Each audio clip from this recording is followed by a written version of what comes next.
बिस्मिल्लाहिर्रहमानिर्रहीम। अस्सलाम वालेकुम। Tariq Javed Khokhar advocate law for you channel के साथ। चैनल को सब्सक्राइब कर लें, लाइक शेयर कमेंट्स करें और अपनी राय का इजहार भी करें। वीडियो में हम बात करेंगे एक अहम तरीन इशू के ऊपर। वो ये है कि जो ये एक आईनी तरमीम हुई है, इसमें जो आम आदमी के लिए अहम तरीन शिक रखी गई है, उसके ऊपर बात करेंगे। लेकिन उससे पहले थोड़ा सा इसका बैकग्राउंड देख लेते हैं कि किस तरह से ये आईनी तरमीम हुई, किस तरह से एक गैर आईनी जमहूरी तरीके से लोगों को उठाकर, लोगों की फैमिलीज़ को हरासा करके, जायदादों को गिरा कर जो है वो ये तरमीम की गई। जिसका जो वाज़ेह सबूत है वो ये है कि एक जो सेनेटर थे मैंगल ग्रुप के, अख्तर मैंगल के, उनको जिस तरह से लाया गया, वो वीडियो भी आपने देखी होगी। और फिर उसको उसने एक प्रेस कॉन्फ्रेंस की अख्तर मैंगल के साथ खड़े होकर, जिसने वो तमाम हालात उसने बताया कि किस तरह से उसको अगवा किया गया, किस तरह उसके ऊपर तशद्दुद किया गया, कौन लोग थे अगवा करने के वाले। लेकिन उसके ऊपर फिर प्रेशर आ गया, फिर उससे एक और प्रेस कॉन्फ्रेंस कराई गई। तो मैं समझता हूँ कि ऐसे मजबूर लोग जो ये काम नहीं कर सकते, मेरा ख्याल है कि उनको इस सिस्टम का हिस्सा नहीं बनना चाहिए। जो हमारे जैसे कमज़ोर लोग हैं, जिनको जो है ये, वो जैसे काजी फैज़ ईसा ने कहा था ना कि जी किचन की गर्मी महसूस नहीं कर सकते तो किचन में क्यों खड़े होते हैं। तो ये फिर इनको किचन में जाना ही नहीं चाहिए, किचन में खड़े होना चाहिए जो काजी फैज़ ईसा जैसे लोग हों, जो मुल्क को तबाह होते देखना भी बर्दाश्त कर सकते हों, जो इतनी गर्मी बर्दाश्त कर सकते हों कि उनके सामने आइन तबाह हो रहा है लेकिन फिर भी वो खड़े हैं किचन में। और उनको ऐसे लोगों को होना चाहिए कि जो ये देख रहे होते हैं कि औरतों को नंगा किया जा रहा है, लेकिन उनके फिर भी हौसला इतने बुलंद होते हैं कि वो खड़े रहते हैं। और इसी तरह के लोगों को इस निज़ाम के अंदर होना चाहिए, क्योंकि निज़ाम बना ही इन लोगों के लिए। 50 सालों में, जी हम 75 साल की हिस्ट्री की तो बात नहीं करते, क्योंकि अभी जिस मुल्क में हम रह रहे हैं 50 सालों से, ये 50 साला हिस्ट्री है।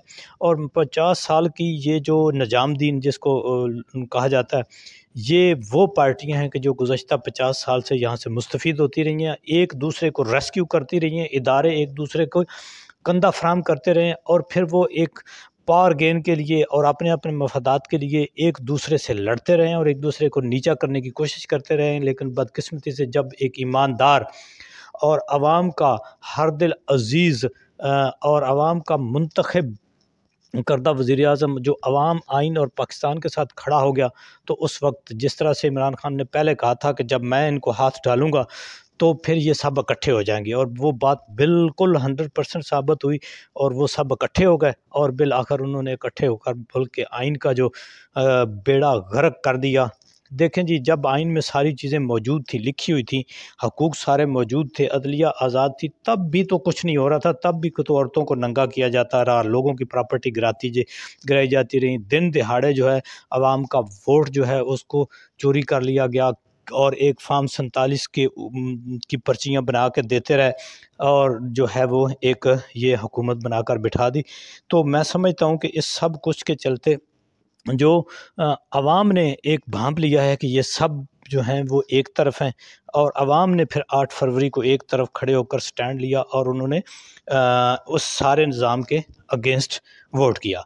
अब बात करते हैं कि देखें ना जी, अभी जितने ये लोग हैं आपके सामने, ठीक है, इनकी ज़बान देखें आप, सिर्फ ख्वाजा आसिफ की ज़बान देख लें, किस तरह की ज़बान वो इस्तेमाल करते हैं, जिस तरह से वो रौंदते हैं इस निज़ाम को, ठीक है। और जिस तरह की वो ढिठाई के साथ एक ख़ातून से जो है वो फार्म 47 की पर्ची पे जीत कर यहाँ पे आए, और इस जैसे लोग जो हैं वो मुल्क का चीफ जस्टिस जो है उसको तैनात करने जा रहे हैं। हालांकि इन लोगों की सोच क्या है, ये तो थाने में एसएचओ लगाने वाले लोग थे, ठीक है, एसएचओ की तैनातियाँ कराने वाले ये लोग थे, लेकिन इनको इख्तियारात इतने निज़ामदीन ने दे दिए कि ये अब मुल्क का चीफ जस्टिस भी लगाने जा रहे हैं, तैनात करने जा रहे हैं। अब लगाने वाली या चीफ जस्टिस बन जाने वाली बात ख़त्म है, अब ये है कि इन्होंने एक चीफ जस्टिस जो है वो तैनात कर दिया। देखते हैं, इस तरफ तो अभी इंतज़ार है कि आज का दिन बहुत अहम है, कि आज के दिन जो है या 2 दिन बाद क्या सिनेरियो बनता है, इसके ऊपर तो कुछ कहा नहीं जा सकता। लेकिन अभी अहम तरीन बात यह है कि ये जो आईनी तरमीम हुई है, इसके अंदर आवाम के लिए क्या है। आवाम के लिए इसके अंदर एक ही पैकेज दिया इस सारे निज़ामुद्दीन ने मिलजुल के। क्योंकि देखें जी, पहले जो भी अग्रीव्ड पार्टी होती थी सेशन कोर्ट से, सिविल कोर्ट से जिसके खिलाफ फैसला होता था, वो हाई कोर्ट सेशन में जाता, फिर वहाँ से हाई कोर्ट, और हाई कोर्ट से अल्टीमेटली फिर वो सुप्रीम कोर्ट में जाते थे। तो सुप्रीम कोर्ट में अपील दायर करने का, ये देखें ये अपील दायर करने कौन जाता है, इंसाफ की आखिरी हद तक कौन पहुँचता है, जो ये समझता है कि उसके साथ बहुत ज़्यादती हो रही है, और वो जो है उसने काफ़ी हद तक जो है वो इससे पहले उसके साथ जो है वो ज़्यादती हुई है, और उसने यानी क्या कहते हैं कि उसने यानी वो मज़लूम है, तो वो वहाँ पर जाएगा और उसने जाकर अपील दायर करनी होती है। इसकी पहले 50,000 फ़ीस थी, अभी इन्होंने बढ़ाकर 10 लाख तक कर दी है। तो ये जी एक अवामी शिक थी जो इस निज़ामुद्दीन ने इस तरमीम में डालकर और इसको आवाम को रिलीफ़ दिया है।